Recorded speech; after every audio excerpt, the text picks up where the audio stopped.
Good afternoon po. Good afternoon. Welcome to DPWH Sorsogon 2nd District Engineering Office, Payawing, Gubat, Sorsogon.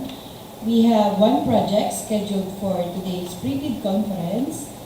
It is 24 GFL 0024, procurement of gasoline and diesel for use in the operation of various service vehicles and heavy equipment at DPWH Sorsogon 2nd DEO, Payawing, Gubat, Sorsogon.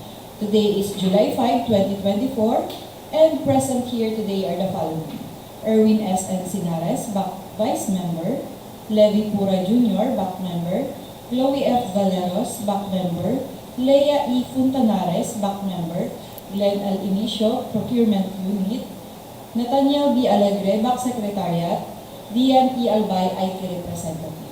Mr. Vice Chair, meron na po tayong quorum and wala po tayong representative from contractor. Okay, good afternoon. Since we have a quorum, this private conference is now called to order. And the agenda for this private meeting are as follows: the basic contract data, eligibility criteria, the documents to be submitted by the bidder, including the technical and financial proposals, the criteria and procedures for preliminary examination of bids, detailed evaluation of bids, post-qualification, and award.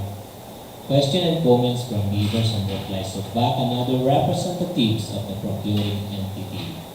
The summary proceeding, including bid bulletin to be issued, and other matters. Discuss to us the basic contract data is Engineering Valeros. Brief. For basic contract data, the contract ID is 24 GFL 0024.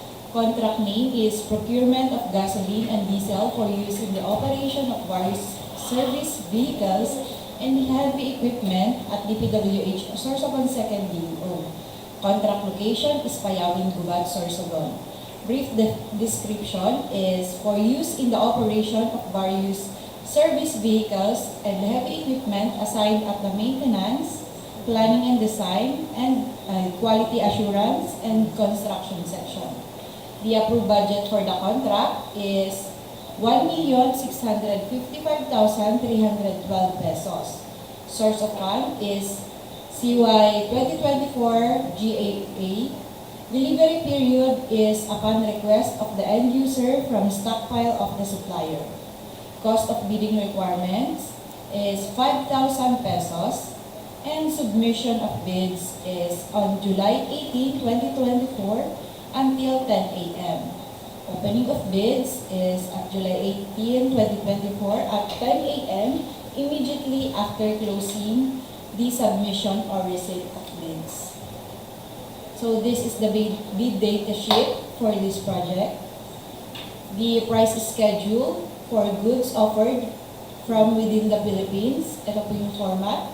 Then the schedule of requirements, the special conditions of contract, technical specifications proposal. Those are all downloadable from DPWH website po. For the eligibility criteria, duly licensed Filipino citizens or sole proprietorship, partnership duly organized under the laws of the Philippines and or which at least 60% of the interest belongs to citizens of the Philippines. For corporations duly organized under the laws of the Philippines and of which at least 60% of the outstanding capital stock belongs to the citizen of the Philippines. For cooperatives duly organized under the laws of the Philippines, or person or entities forming themselves into a joint venture, foreign bidders under treaty or international or executive agreement must have an SLCC or single largest completed contract, at least 50% of the ABC for non-expendable items or 25% for expendable items. Must have an NFCC at least equal to ABC. Eligibility and technical documents to be submitted by the bidders. These are the Class A legal documents. First, DTI Business Name Registration or SEC Registration Certificate or CDA for cooperatives. Number 2, PhilJEP Certificate.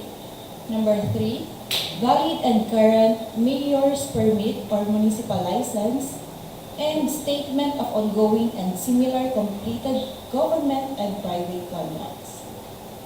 Then, audited financial statement, stamped received by the BIR or its duly accredited and authorized institutions for the immediately preceding calendar year, which should not be earlier than 2 years from the date of bid submission, showing among others the total assets and liabilities.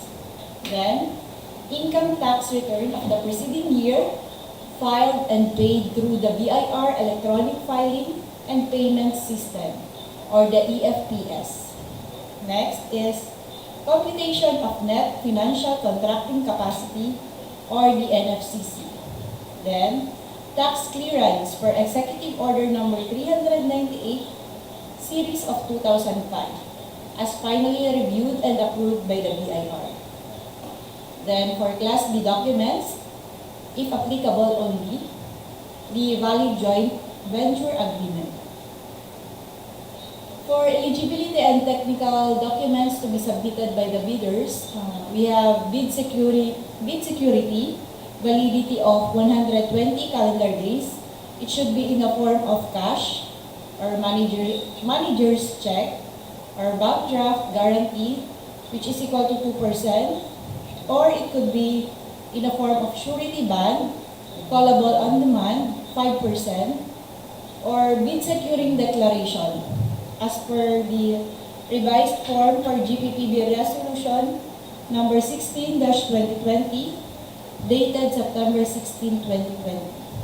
Next is the production or delivery schedule, the warranty certificate, brochures of offered equipment or materials if applicable, then omnibus sworn statement duly notarized as per the revised form per GPPB Resolution number 16-2020, dated September 16, 2020, and Secretary's Certificate and Board Resolution.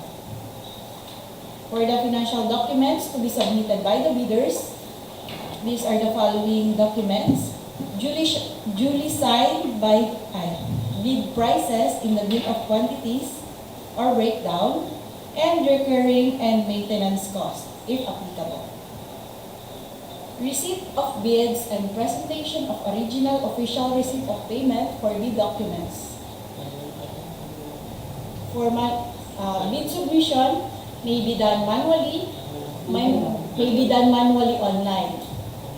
So, manually only. You may submit your bid proposal through to the Back Secretariat Office, DPWH Sorsogon 2nd DO, Barangay Payawing, Gubat, Sorsogon. For detailed evaluation of bids, a non-discretionary criterion shall be used, which shall include consideration of, number 1, completeness of bids, and number 2, minor arithmetical corrections.